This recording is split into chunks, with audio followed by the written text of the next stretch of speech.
Pada mulanya, setelah wafatnya Alexander Agung, salah satu jenderalnya yang bernama Kassandros mendirikan sebuah kota di tepi Teluk Thermaikos, lalu menamainya Tesalonika untuk menghormati istrinya, yang juga saudari tiri Alexander, sehingga nama kota itu sejak awal mengandung warisan keluarga kerajaan Makedonia.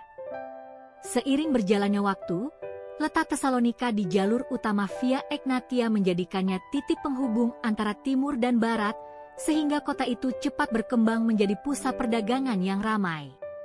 Karena posisinya yang strategis, banyak pedagang, prajurit, dan pelancong singgah di sana, dan akibatnya budaya Yunani bercampur dengan pengaruh Romawi dalam kehidupan sehari-hari.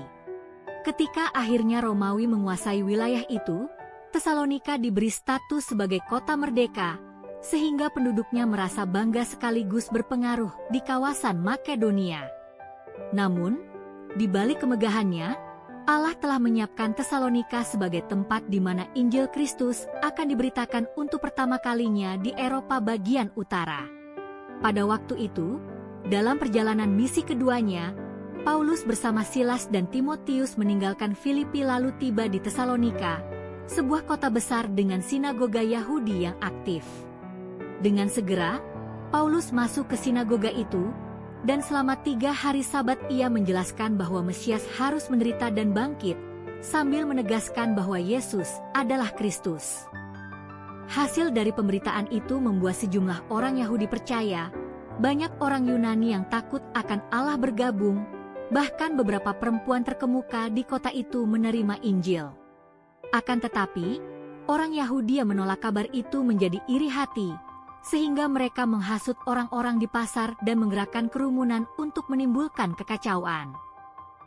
Lalu mereka menyerang rumah Yason, seorang yang menampung Paulus dan Silas, sehingga keributan besar mengguncang kota itu.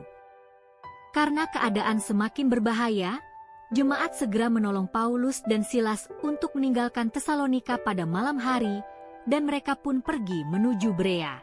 Meskipun Paulus tidak lama tinggal di sana, benih Injil telah tertanam, sebab jemaat baru itu tetap berpegang pada iman di tengah penderitaan.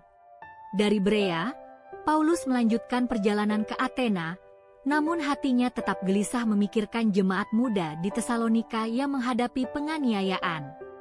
Karena itu, ia mengutus Timotius untuk menguatkan dan menghibur mereka, agar iman mereka tidak goyah di tengah kesulitan. Ketika Timotius kembali dengan kabar baik bahwa jemaat tetap teguh, Paulus dipenuhi sukacita dan segera menulis surat pertama kepada mereka. Surat itu, yang kini dikenal sebagai 1 Tesalonika, berisi pujian, nasihat, dan pengajaran agar mereka tetap hidup kudus sambil menantikan kedatangan Kristus. Paulus memuji iman, kasih, dan pengharapan mereka yang telah menjadi teladan bagi orang-orang percaya di Makedonia dan Akhaya. Akan tetapi, karena ada kebingungan tentang kedatangan Tuhan, Paulus merasa perlu menulis surat kedua, yaitu 2 Tesalonika, untuk meluruskan pemahaman itu.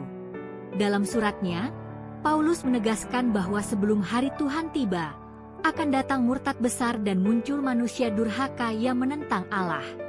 Selain itu, ia menasihati jemaat agar tidak hidup dalam kemalasan, melainkan tetap bekerja dengan tekun sambil menantikan Kristus. Dengan nasihat itu, jemaat Tesalonika semakin dikuatkan, meskipun mereka terus hidup di tengah tekanan budaya kafir yang kuat. Kesetiaan mereka membuat nama Kristus dikenal luas, sebab kesaksian iman mereka menyebar ke seluruh wilayah Makedonia. Karena itu, Tesalonika tidak lagi hanya terkenal sebagai pusat perdagangan, tetapi juga sebagai kota yang menyinarkan terang Injil. Setiap kali Paulus berdoa, ia selalu bersyukur atas jemaat Tesalonika yang menjadi bukti kuasa firman Allah dalam mengubah hati manusia.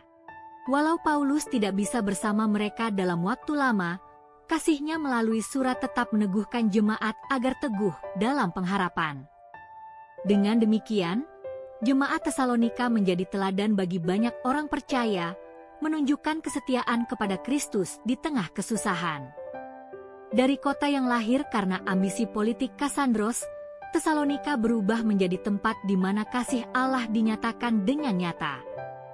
Perubahan itu membuktikan bahwa kuasa Injil sanggup mengubah arah sejarah dari pusat duniawi menjadi pusat rohani.